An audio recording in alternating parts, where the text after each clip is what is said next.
আল্লাহ তাআলা আদমকে বললেন ফল খেতে হবে না। তখন ইবলিস এসে বলছে আমি ভালো মানুষ, আমার কথা শোনেন, ফল খান, আপনাকে আসলে জান্নাতে রাখবে না, সেই জন্য এগুলো বলেছে। তারপর আর নাই। বলছেন খাও না, এতবার বার বলেছি খাও, তো কেমন কথা, আল্লাহ নিষেধ করেছেন। আবার একটু পরে এসে বলছেন দেখেন আমি খুব ভালো মানুষ, বলছে আমি খুব ভালো মানুষ, আমার কথা শোনেন, আমি উত্তম উপদেশদাতা, আপনি আমার কথা শোনেন ভালো হবে। তারপর আর নেই।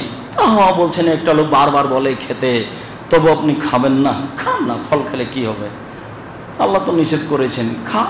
তো আর কয়েকবার যখন হয়েছে তখন খেয়ে ফেলেছে। তখন আল্লাহ বলছেন আমি তো নিষেধ করেছি। তখন এখন দুইজন স্বামী স্ত্রী দুজনে একসাথে আছে, দুইজনই বেকায় দেয়, তো কথাটা আদেশ তো উল্টে গেছে। তখন দুইজনই বলতে লাগলেন রব্বানা যালামনা আনফুসানা ওয়া ইল্লাম তাগফির লানা ওয়া তারহামনা লানাকুনান্না মিনাল খাসিরিন।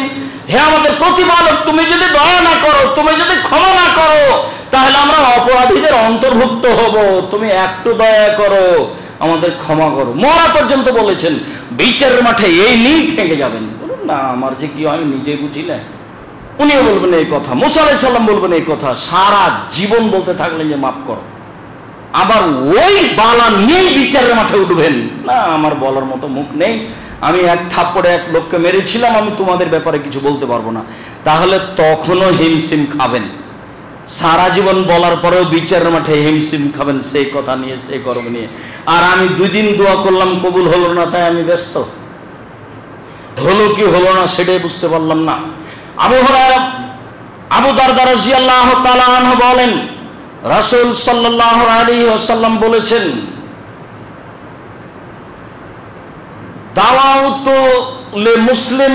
দাওয়াতু মুসলিমিন লিআখিহি বিজাহরিল গায়বি মুস্তাজাবাতুন। মানুষ যদি তার ভাইয়ের জন্য দোয়া করে আর অন্তরাল দূর থেকে বাহির থেকে, তাহলে সে দোয়া কবুল হয়ে যাবে। আপনি যদি আমার জন্য দোয়া করেন, আমি যদি আপনার জন্য দোয়া করি, সেটা কবুল হবেই। 3 শ্রেণীর মানুষের দোয়া কবুল হবেই। তার এক শ্রেণীর মানুষ হলো বাপ মা, তার এক শ্রেণীর মানুষ হলো মাজলুম, হিন্দু হলেও। হিন্দু লোকটার আপনি জমি জোর করে দখল করে নিয়েছেন, ও যেভাবে বলুক আল্লাহকে যদি বলে তা আপনার উপরে ক্ষতি নেমে আসবে।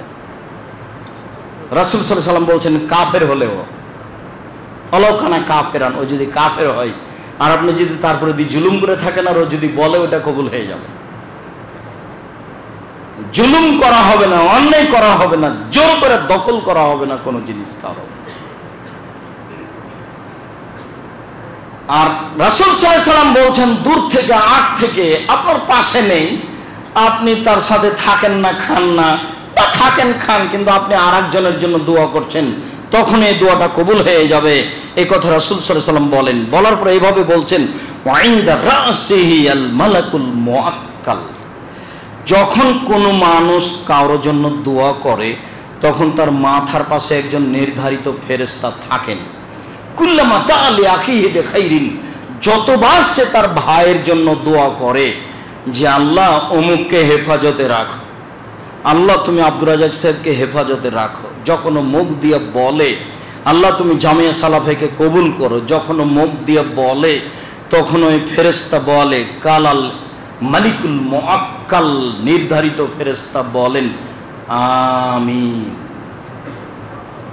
আল্লাহ তুমি এই দোয়াটা কবুল করো। তারপরে কথা শেষ হয়নি, তারপরে বলেন ওয়ালাকা বিমিসলিন, তুমি তার জন্য যা বললে তোমার জন্য তাই, তুমি তার জন্য যা বললে তোমার জন্য তাই।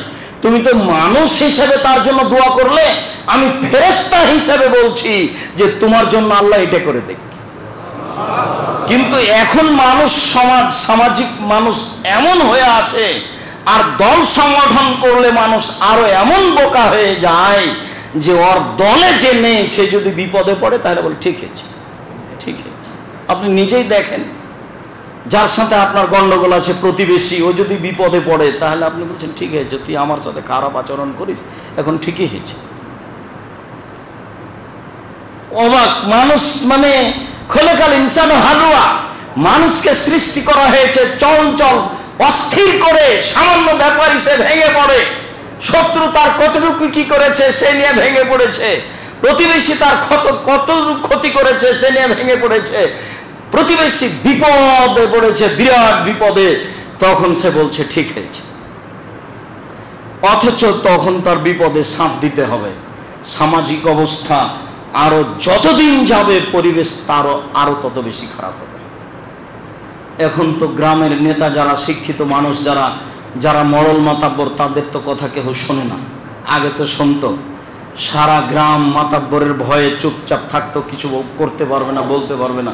6 থেকে 9 হয়ে গেল, 9 থেকে 6 হয়ে গেল, কিছু করার নাই। না জেনে মরল কি বলে, ফখরুদ্দিনের দেশ, 7টার পরে গাড়ি চালায় না, কি যে হয়। আমি ওই এতে আছি, সিএনজিতে আছি, রাজশাহী শহর থেকে আসছি নওদাপাড়ার দিকে, তখন বলছে না ভাই আমি নওদাপাড়া থেকে আর কোথাও যাব না, 7টার পরে চলা নিষেধ, ফখরুদ্দিনের দেশ, না জানি কি হয়। মানে সরকারি ভয়ে 7টার পরে আর কেউ গাড়ি বাইরে নিয়ে যায় না। রাজশাহী মেডিকেলে মার ভিতরে মা কলার ছাল নেই, অথচ মানুষ জনে ভর্তি। এখন তার আগেও ভর্তি ছিল, পরেও ভর্তি। ওই সময়ে ভিতরে মানুষই নেই, রুগী ছাড়া কোনো মানুষ নেই। ক্ষমতা অনেক সময় কাজে লাগে, মানুষ যদি তা বৈধভাবে ব্যবহার করার চেষ্টা করে। মানুষ যারা দায়িত্ব পালন করে তারাও ভালোভাবে করে না, যারা অধীনস্থ থাকে তারা তো দুদিন মানবেই না। ঘটনাতে এরকম হয়ে যাবে, পরস্পরের কল্যাণ কামনা করতে হবে, তার কথা কবুল হয়ে যাবে। এই কথা রাসূল সাল্লাল্লাহু আলাইহি সাল্লাম বলেন। সম্মানিত মসজিদের মুসল্লি, আবু হুরায়রা রাদিয়াল্লাহু তাআলা আনহু বলেন, রাসূল সাল্লাল্লাহু আলাইহি ওয়াসাল্লাম বলেছেন, লা তাদু আলা আনফুসিকুম, কখনো নিজের জন্য বদদোয়া করো না। এসব ঝামেলার মধ্যে থাকার চেয়ে মরে যাওয়াই ভালো, এই কথা কখনো বলা যাবে না। ওয়ালা তাদু আলা আওলাদিকুম, কখনো ছেলে মেয়ের জন্য বদদোয়া করবেন না। ছেলে মেয়ে যা করেছে করছে, করুক, আপনি আল্লাহর কাছে দোয়া করেন, তাকে উপদেশ দেন, কখনো তার জন্য বদদোয়াই যাবেন না। আপনার বদদোয়া হাতে হাতে লেগে যাবে, তখন সারা জীবন আপনিও কষ্ট পাবেন, ছেলেও কষ্ট পাবে। আর আপনাকে তো আমি শুনিয়েছি, আপনার খুব ভালো মনে আছে, ওই যে 3জন লোক, 3টে ছেলে দুধ খাওয়া অবস্থায় কথা বলেছে, তার মধ্যে একজন হচ্ছেন ঈসা আলাইহিস সালাম, আর দ্বিতীয়জন হচ্ছে, তো দ্বিতীয়জনের ঘটনায় জোরাইজ তার গির্জা ঘরে ইবাদত করছিলেন, তার মা আসলেন ফাদাআতু, মা তাকে ডাকলেন, তখন জোরাইজ সালাত আদায় করছিল। জোরাইজ বলতে লাগলো উসাল্লি উজিবুহা, মায়ের ডাকে সাড়া দিব না, আমি সালাত আদায় করব। কথা বলতে বলতে দেরি হয়ে গেল, মা তখন বললেন আল্লাহুম্মা লা তুমিতু তুরিউজুল মুমিনাত, আল্লাহ তুমি আমার এই ছেলের মরণ দিও না, যতদিন পর্যন্ত খারাপ মহিলার সাথে তার কথা দেখা না হচ্ছে ততক্ষণ পর্যন্ত তার দুর্ঘটনা ছাড়া যেন আমার ছেলের মরণ না হয়। এইটুকু বলেই মা চলে গেলেন। ফাতার রাজাতুল্লাহু, একজন মহিলা আসলো তার কাছে, তার সাথে কথা বলল, অবৈধ সম্পর্ক করতে চাইলো। ফাআবা, জোরাইজ অস্বীকার করলেন। ফাতাতির রাইয়ে, মহিলা একজন রাখালের কাছে আসলো। ফাম কানাথু বিনাফসিহা, সে জোর করে তার সাথে অশ্লীল কাজে লিপ্ত হলো। ফাওয়ালাদাত গোলামান, এতে মহিলা একটি বাচ্চা জন্ম দিল। জনগণ তো খেপে উঠলো। ফাতাহু, জনগণ তার কাছে আসলো। ওয়ানজালুহু, তাকে জোর করে টেনে গির্জা ঘর থেকে বাইরে নিয়ে আসলো। অসভ্য, তাকে অকথ্য ভাষায় গালি দিল। কাসরুহু, তার ঘরকে ভেঙে চুরে খান খান করে দিল। জোরাইজ দাঁড়ালেন, ফাতাওয়াদ্দা, ওযু করলেন, সাল্লা রাকাতাইন, 2 রাকাত সালাত আদায় করার পরে বাচ্চাটার কাছে এসে বললেন, বলো তো বাচ্চা, মানাবুকা, তোমার বাপকে? তখন ছেলেটি বলল, আবিয়া রাই, আমার পিতা হচ্ছে রাখাল। জনগণ বলল, নাতনি সমাতাকা বিযাহাব, জোরাইজ তোমার ঘর আমরা স্বর্ণ দিয়ে বানিয়ে দিব। কালা লাইলা বিতিন, জোরাইজ বললেন, না, আমার ঘর স্বর্ণ দিয়ে বানাতে হবে না, মাটি দিয়ে বানাতে হবে, যা ছিল তাই করতে হবে। হাদিস মুসলিম। এই ঘটনাটা হচ্ছে বাপ মায়ের সাথে জড়িত। বাপ মায়ের কথাতে সাড়া দেয়নি, একটু দেরি হয়েছে সেই জন্য। তো মা বদদোয়া করলেন, ঘটনা এমন হয়ে গেল, মা যা বললেন তাই হয়ে গেল। ভুলেও কখনো ছেলে মেয়ের জন্য বদদোয়া করবেন না।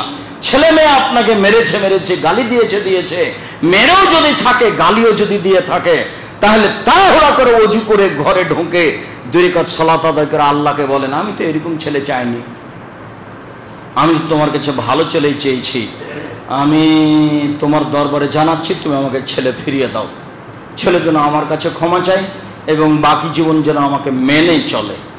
কেননা বাপ মায়ের পায়ের নিচে জান্নাত। সাহাবী এসে বলছেন, আল্লাহ রাসূল বাপ মায়ের ব্যাপারে কি বলেন আপনি? তখন বলছেন, বলো কি তুমি, হুয়া জান্নাত না রোকা, তারাই দুজন তোমার জাহান্নাম, তারাই দুজন তোমার জান্নাত, ওরাই দুজন তোমার জাহান্নাম, ওরাই দুজন তোমার জান্নাত। ভুলেও কখন বাপ মায়ের আপনারা ভুলেও কখন ছেলে মেয়ের জন্য বদদোয়া করবেন না। শেষে রাসূল সাল্লাল্লাহু আলাইহি সাল্লাম বললেন, আল্লাহ তাআলা আমলিকুম, অর্থ সম্পদের জন্য বদদোয়া করবেন না।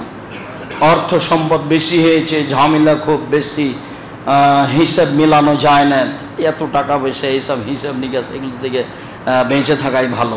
জি না, অর্থ সম্পদ ছাড়া না নিজের উপকার করতে পারবেন, অর্থ সম্পদ ছাড়া না অসহায় ফকির মিসকিনের উপকার করতে পারবেন, অর্থ সম্পদ ছাড়া না একটা দিনী প্রতিষ্ঠানের উপকার করতে পারবেন। কোনো উপকার করতে পারবেন না অর্থ সম্পদ ছাড়া। জাতি পারবেন না, নিজের পারবেন না, দিন ধর্মের পারবেন না। পয়সার জরুরি প্রয়োজন আছে, এই কথাই ঠিক।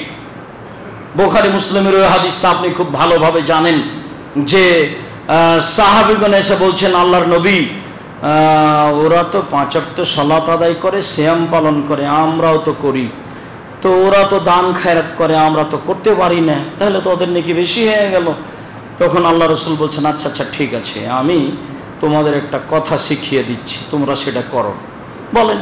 বলে, তোমরা সালাতের পরে সুবহানাল্লাহ, আলহামদুলিল্লাহ, আল্লাহু আকবার বলবা। তো বলা শুরু করেছে। তখন কয়েকদিন পরে দেখা যায় যে তারাও বলছে। তখন আবার অভিযোগ করে বলছে, আল্লাহ রাসূল, ওরাও যে বলছে। তখন রাসূল সাল্লাল্লাহু আলাইহি সাল্লাম বলছেন, দেখো, ফাদলুল্লাহ ইউতি মান ইয়াশা, অর্থ সম্পদ আল্লাহর অনুগ্রহ, যাকে ইচ্ছে তাকে দেন। এখন মানুষ যদি আল্লাহর অনুগ্রহকে ভুল পথে ব্যয় করে, তাহলে তো সে ক্ষতিগ্রস্ত হবেই। অর্থ সম্পদ ভালো পথে ব্যয় করতে হবে, উপার্জন বেশি করে করতে হবে, ঘুমের ঘরে ব্যবসা করতে হবে, এটাই ঠিক। এবং একটা ভালো বড় ব্যবসা না করলে নিজের উপকার করতে পারবেন না, জাতির উপকার করতে পারবেন না, অসহায় ফকির মিসকিনদের উপকার করতে পারবেন না। দিনরাত খালি ফকির ভিক্ষা চাইলে খালি মাপ মাপ করেন, বলতে বলতে জীবন যাবে। ফকিরের কাছে মাপ চাইবেন কেন?